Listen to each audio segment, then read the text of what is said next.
Assalomu alaykum hammaga. Sizlar bilan sizlarning shifokorlar Muhammad. Siz YouTube olamida Doktor M kanalini tomosha qilmoqdasiz. Azizlar, like va podpiska uchun minnatdorchilik bildiramiz. O'zimizning nomimizdan va komandamiz nomidan. Kunlar isishni boshladi va O'rta Osiyo mamlakatlarida gazlik va shiralik muzdek ichimliklarga insonlarda xohish va talab ko'paydi. Nima demoqchiman? Bu gapim bilan muzdek napitkalar ichmanglar demoqchiman va o'ta shirali va gazli napitkalarni ichishdan oldin ushbu videoni oxirigacha ko'rib, o'zingizga to'g'ri xulosa chiqarasiz degan umiddaman. Unday bo'lsa biz boshladik.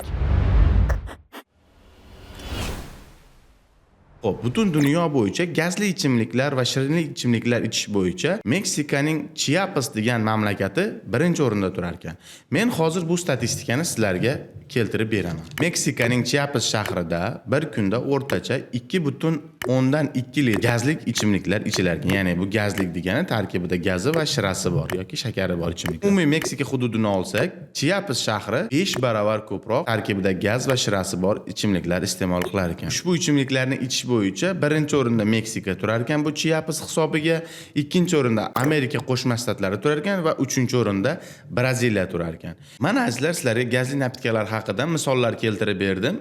Endi hattoki shu Chiapas shahrida 3% onalar, umumiy yashaydigan aholi ichida 3% onalar tug'ilgan bolaga hattoki shu gazlik va tarkibida shirasi bor napitkalar berar ekan va bu bolani o'ziga bog'liqlik xususiyatini paydo qilar ekan. Hozir endi aytishingiz mumkin, bu tarkibida gaz va shirasi bor, ya'ni shakari bor napitkalardan qanaqa kasalliklar kelib chiqishi mumkin? Birinchi o'rinda yurak qon tomir kasalliklari, ikkinchi o'rinda qandli diabet kasalliklari, uchinchi o'rinda oshqozon ichak hazm sistemasi kasalliklari. Undan tashqari yurak yetishmovchiligi va hokazolar bo'lishi mumkin. Undan tashqari organizmga kirayotgan uglevodlar, yog'lar, boshqalarda shu gazlik, shiralik napitkalar bilan qo'shib aralashtirib ichsangiz, yaxshi hazm bo'lmay va keyinchalik depoda yoki bo'lmasam shlaklarga aylanish ehtimoli yo'q emas. Aytgancha aziz vatandoshlar, bu narsalar qanday qilib bizni ommaviy hayotga juda tez kirib keldi. 2011-yildan 2015-yilgacha hattoki sog'liqni saqlash sohasida ham juda katta ishlarga ushbu shiralik gazli ichimliklar chiqaruvchi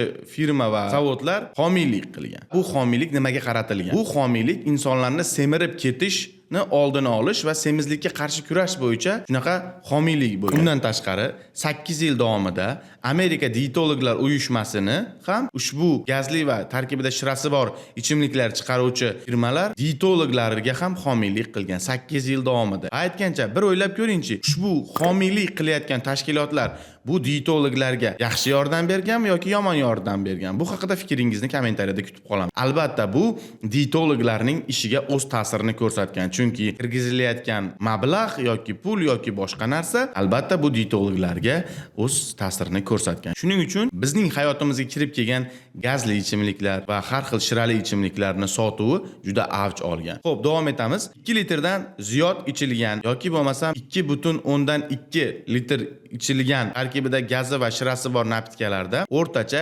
208 gram shakar bo'ladi. Men doim videolarimda aytaman, shakarning foydali tarafi yo'q deb. Faqat o'ta qon bosim tushib ketib, dalina tushib ketganda sahr me'yorini ushlab turish uchun shakarli suvlardan yoki shunaqa narsalardan foydalansak bo'ladi. Endi tarkibida shakari bor preparatlarni bunga biz yeyotgan shakarga hech aloqasi yo'q. Endi tasavvur qiling, 2,2 litr tarkibida gaz va shakari bor suvda 208 gram shakar, bu degani 52 choy qoshiq shakar bor degani. Endi tasavvur qilib ko'ring. Siz bir kunda 2,2 litrdan ziyod, ya'ni 2 litrdan ziyod tarkibida gazi va shakari bor ichimlik ichyapsiz. Endi bu ichimlik sizni bir kunda 208 gram shakar va 52 qoshiq yoki bo'lmasa 52 choy qoshiq shakar yeyishga majbur qilyapti. Va siz to'yganingizni bilmasligingiz mumkin. Chunki shakar organizmga tushgandan keyin nima bo'lishini hozir men yana tushuntirib beraman. Undan tashqari esdan chiqarmaymiz. Ushbu ichimliklar tarkibida fruktoza, glyukoza, krasitel, karamel, kofein va aytgancha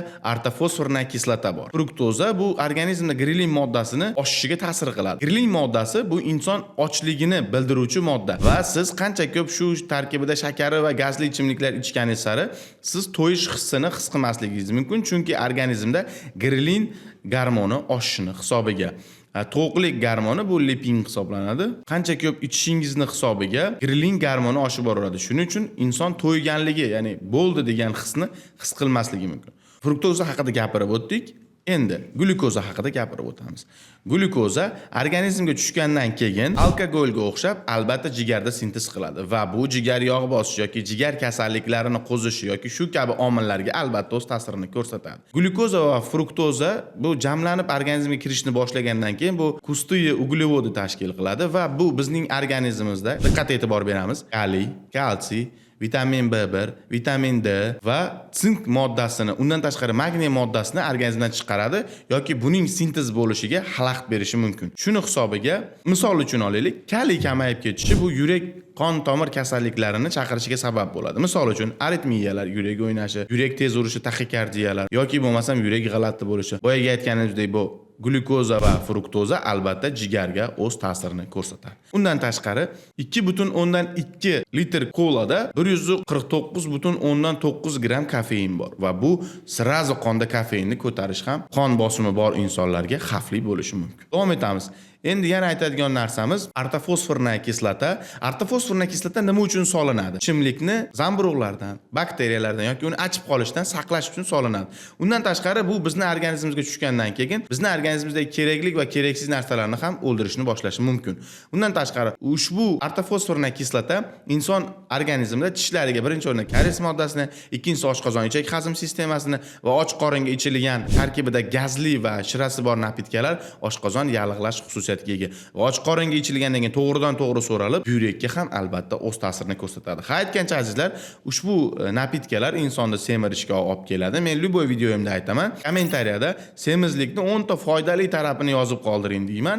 Mana kanalni ochganimizga hech qancha bo'lgani yo'q, lekin shu o'tgan muddatda hali birorta inson semizlik haqida yaxshi kommentariya yozmagan. Endi oxirgi narsaga keladigan bo'lsak, bu karamelli krasitel bu zararsiz bo'lishi mumkin degan hozir fikrlar bo'ladi. Yo'q, albatta buni ham zarari bor. Sababi bu konечный produktni glikeronini ishga tushiradi va organizmga yog', boyagi bu videoni boshida aytganimdek, uglevodlar va hokazolar kirganda, undan tashqari oqsillar kirganda narsalarga qo'shilganini hisobiga ovqat bilan kirgan mahsulotlar va uning kletchatkalari yaroqsiz holga kelib qoladi. Endi yaroqsiz holga kelgandan keyin organizm uni nima qiladi?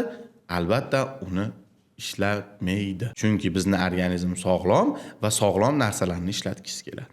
Undan tashqari xudo ko'rsatmasin, gemoglobiningizga ham albatta ta'sir qilishi mumkin. Chunki boyana aytib o'tdim, bu to'g'ridan to'g'ri oqsilga ta'sir qiladi va gemoglobinning asosiy qismi oqsil. Xo'p, aziz vatandoshlar, video manfaatli bo'ldi deb o'ylayman. Shuning uchun gazli ichimliklar, korobkali soklar va hokazolarni ichishdan oldin ushbu videoni ko'rib, aql tarozingizga qo'yib ko'ring. Sizga semizlik kasalligi, qandli diabet kasalligi, sahar kasalligi, yurak qon tomir kasalligi yoki bo'lmasam xudo ko'rsatmasin bu yurak kasalliklari, vitaminlar yetishmovchiligi va qonda tushib ketishi yoki organizm uchun kerakli bo'lgan oqsil sintezini yoki boshqa qo'shimcha uglevodlar, kislotalar, aminokislotalar, jirlar va hokazolar sintezi buzilishi sizga kerak. Undan tashqari o'zingizga bir yaxshi odat qilib oling. Shakarsiz 21 kunlik hayot degan. Ya'ni siz organizmingizga iloji boricha shira va shakarli narsalar kirgizmaslikka harakat qiling. Men bu mavzuni ko'tarib chiqishimdan sabab juda ko'pchilik Dr. M Telegram gruppasida ushbu savolni beryapti. Azizlar, har qanaqa sovuq moddalar, sovuq narsalar albatta u organizmga o'z ta'sirini ko'rsatadi. Shuning uchun sog'lig'ingizga befarq bo'lmang. Mana bunday issiq kunlarda issiqda qolmagan suvlarni ichishni tavsiya qilaman. Undan tashqari xolodilnikda muzdek suv olib ichmaslikni tavsiya qilaman. Xona haroratida bo'lgan dog' suvlar yoki bo'lmasam xona haroratida bo'lgan oddiy suvlar, ya'ni gazsiz oddiy suvlar.